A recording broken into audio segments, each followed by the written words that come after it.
अरे श्वेता जी, आप कहां थी इतने दिन? हाँ? जानती हो, सदन में मैं सबसे आपके बारे में पूछा करता था। अच्छा, मेरे बारे में पूछा करते थे? लेकिन क्यों? बस यूं ही, बहुत दिनों से आपको देखा नहीं था ना, मुझे लगा आप मुझसे बहुत दूर चली गई। हाँ, मैं तुमसे दूर थी, पर सच पूछो तो तुमसे दूर होकर भी मैं तुम्हारे पास ही थी। मतलब मैं समझा नहीं। दरअसल मैं तुम्हारे बारे में पूछताछ कर रही थी कि तुम कौन हो, कहां से आए हो, यहाँ आने से पहले क्या करते थे, कहाँ रहते थे, तुम्हारा फैमिली बैकग्राउंड क्या है। तो क्या पता लगा आपको? मेरा मतलब है मेरे बारे में। धत, तुम तो बहुत डरपोक हो। मैं तो यूं ही मजाक कर रही थी। मुझे इस तरह के मजाक पसंद नहीं श्वेता जी। इससे पहले कि मैं इंसान से हैवान बन जाऊं, आप यहां से चली जाइए। और अगर मैं ना जाऊं तो? नहीं, जाइए आप यहां से।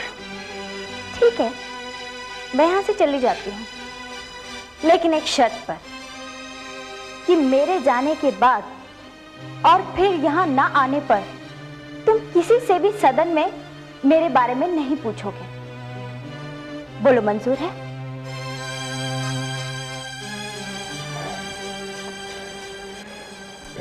ये सच है श्वेता जी कि जब आप मेरे पास नहीं होती तो आपकी दूरी मुझे बहुत सताती है, और जब आप मेरे पास होती है तो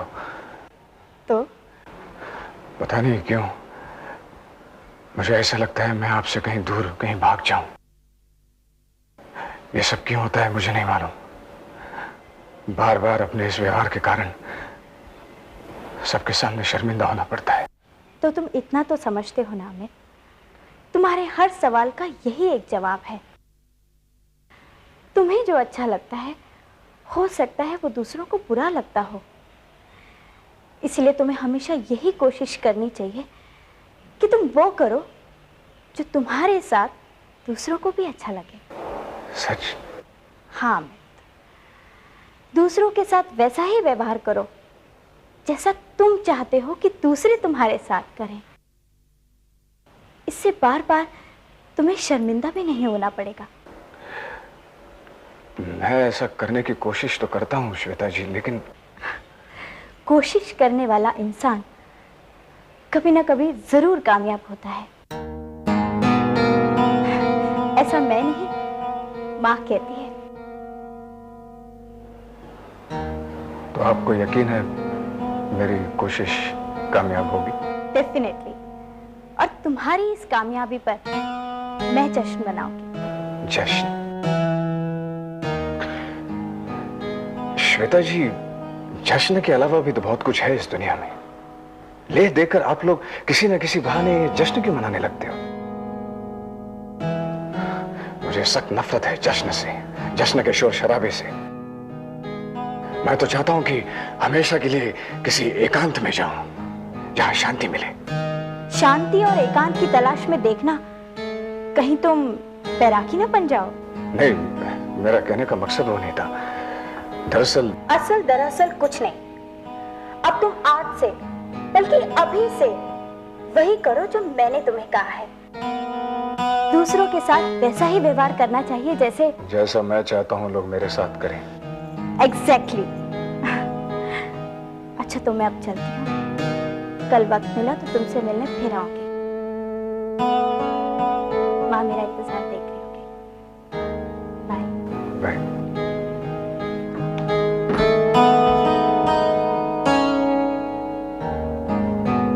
और सुधा, सब बच्चों को खाना खिला देना और सुला देना, और कुछ भी जरूरत हो तो मुझे फोन कर लेना, ठीक है? चलो। दीदी, पापा ने जो जमीन हम दोनों के नाम पे की थी वहां पर तुमने कल्याणी सदन खोलकर बहुत ही अच्छा किया है। और हम वहां बनवा भी क्या लेते, फार्म हाउस, कोठी, बंगला, इन सब की हमें क्या जरूरत है? भगवान के दिए सब कुछ है हमारे पास। और सच पूछो, वहां तुमने समाज सेवा केंद्र खोला, इस बात की मुझे बेहद खुशी हुई। तुमसे भी ज्यादा खुशी मुझे उस वक्त हुई जब तुमने मेरे एक ही फोन करने पर उस जगह के लिए एनओसी भिजवा दी थी, बिना कुछ पूछे। क्या पूछता मैं शुरू से ही तुम्हारे संस्कारों को जानता हूँ। दूसरों के लिए हमदर्दी, सेवा का भाव स्कूल टाइम से ही तुम में था और आज भी है।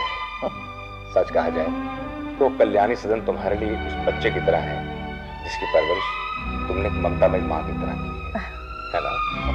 भाई बहन में छिप छिप कर क्या बातें हो रही हैं? आपकी शिकायत लगा रही हूँ अपने भैया से। अच्छा, जरा हम भी तो सुने।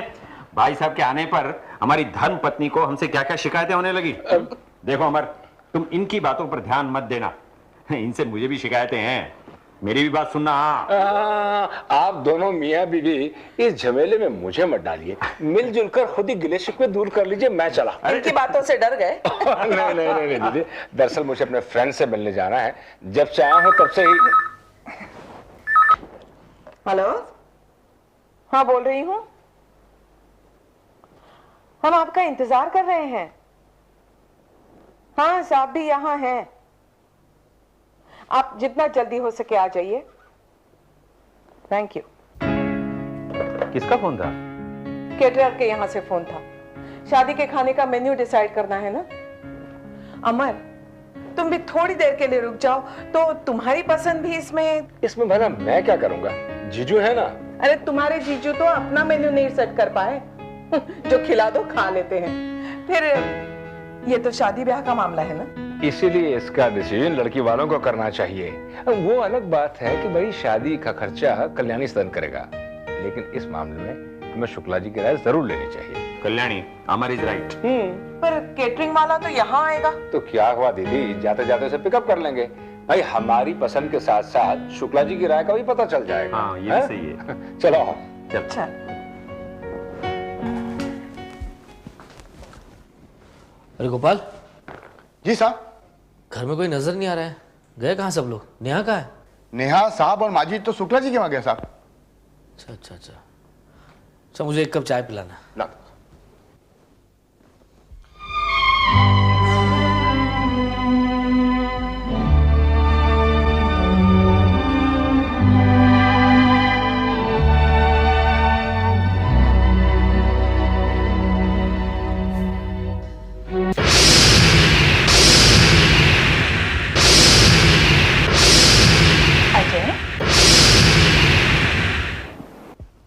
हाँ,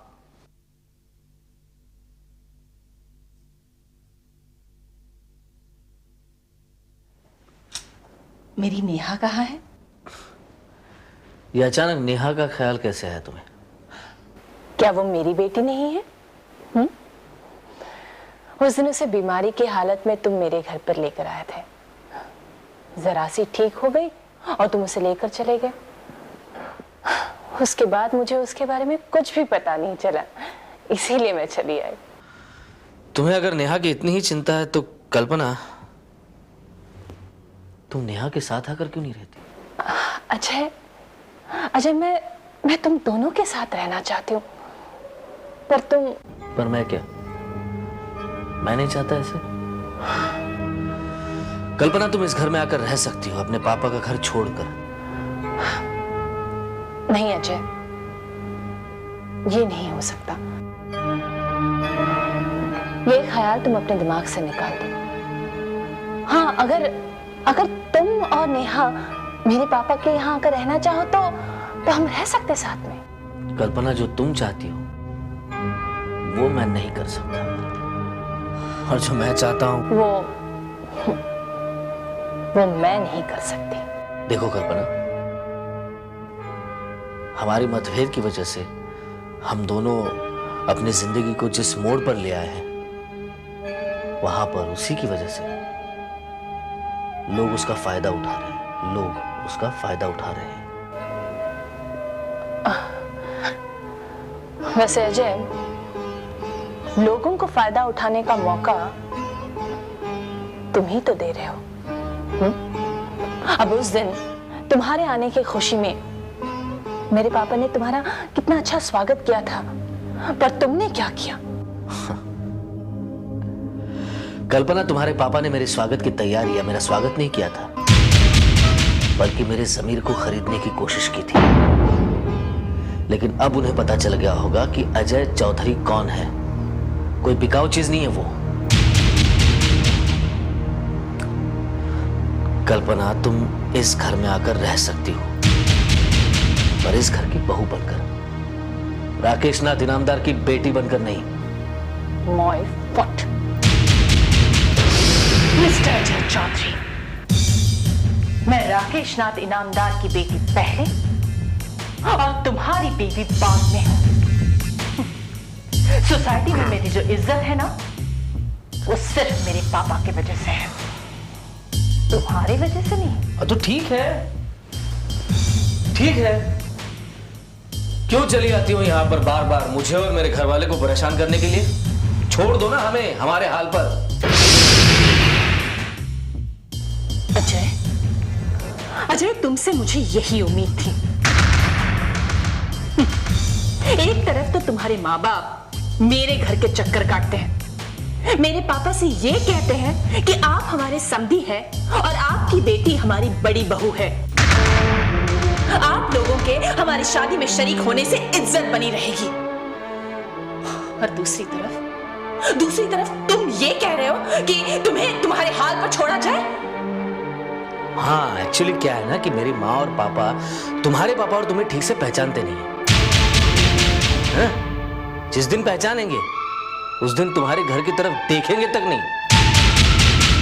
और रही इज्जत की बात, तो मुझे तो ऐसे लगता है कि तुम शादी में ना आओ तो ही हमारी इज्जत बनी रहेगी। Got my point?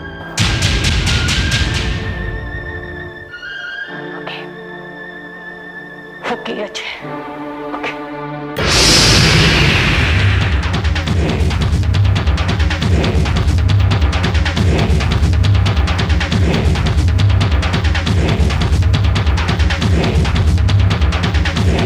Mister Gupta, हमने अपनी तरफ से आपको सब कुछ क्लियर समझा दिया है। अब आपके खाने से हमें कोई शिकायत नहीं होनी चाहिए। चौधरी साहब, शिकायत का मौका आज तक आपको दिया है जो अब देंगे, और फिर इस बार तो हमारी ये कोशिश होगी कि हमारे देसी मेहमानों के अलावा विदेश से आए हुए मेहमानों को भी अपने खाने से संतुष्ट कर सकें। गुप्ता जी, जिन्हें आप विदेशी मेहमान कह रहे हैं, वो वहाँ इतने साल रहने के बावजूद भी देसी हैं, देसी। यू आर राइट दीदी। जगह और माहौल बदल जाने से संस्कार विचार नहीं बदलते, पसंद नापसंद नहीं बदल जाते गुप्ता जी। जी हाँ, आप बिल्कुल ठीक कह रहे हैं सर। अच्छा माँ जी, मुझे इजाजत दीजिए, मैं आज ही अपना काम शुरू करता हूँ। मिस्टर गुप्ता, आज मैं किसी के थ्रू आपको एडवांस भी भिजवा देता हूँ। जी ठीक है, अच्छा, नमस्कार। नमस्कार। चौधरी साहब, आप लोग जो हमें मान सम्मान दे रहे हैं, हम तो उसके काबिल हैं ही नहीं। भाई साहब, ममता अब आपकी नहीं, हमारी बेटी है। और शुक्ला जी, हम जो कुछ भी कर रहे हैं वो आपके लिए नहीं, अपनी बेटी के लिए कर रहे हैं।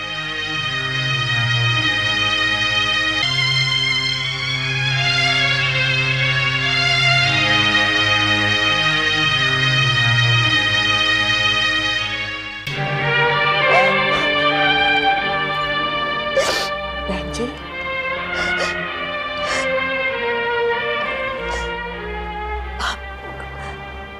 आप बेटी वालों पर बहुत बड़ा एहसान कर रहे हैं। बहन जी, जिस बेटी को आपने इतने प्यार से पाला बड़ा किया, उसे हमारे आंगन में भेजकर आप हम पर जो एहसान कर रहे हैं, रुपए पैसों से कहीं ज्यादा है। फिर भी इतना सब कुछ। बहन जी, बेटी को पराया धन समझा जाता है,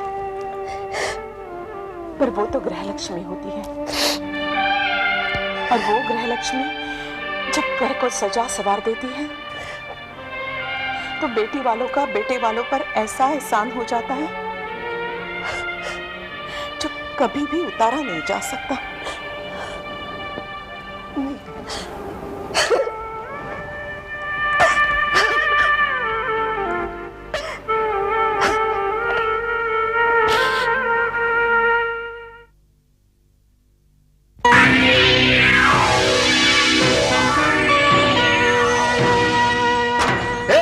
क्या बात है? सॉरी सॉरी, दाबला साहब का गोदाम यही है?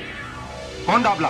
अरे वही दाबला जिसके इस शहर में बड़े कामकाज, मेरा मतलब है। आप क्या कह रहे हैं? मेरी समझ में कुछ नहीं आ रहा है। तो फिर ये गोदाम दाबला साहब का नहीं है? अब आप बार बार किस डाबला का जिक्र कर रहे हैं? ये किसी डाबला का गोडाउन नहीं है। तो फिर किसका है?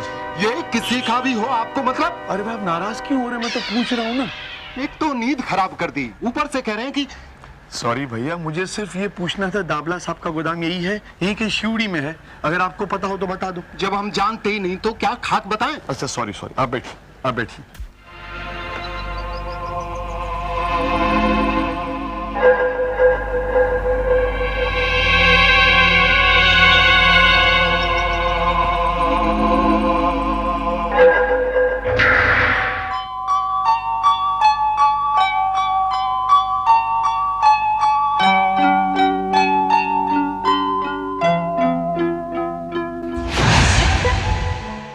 मेरे बारे में पूछा करते थे, लेकिन क्यों?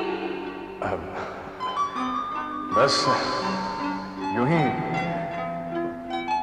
बहुत दिनों से आपको देखा नहीं था ना, मुझे लगा आप मुझसे बहुत दूर चली गई। हाँ, मैं तुमसे दूर थी, पर सच पूछो तो तुमसे दूर होकर भी मैं तुम्हारे पास ही थी।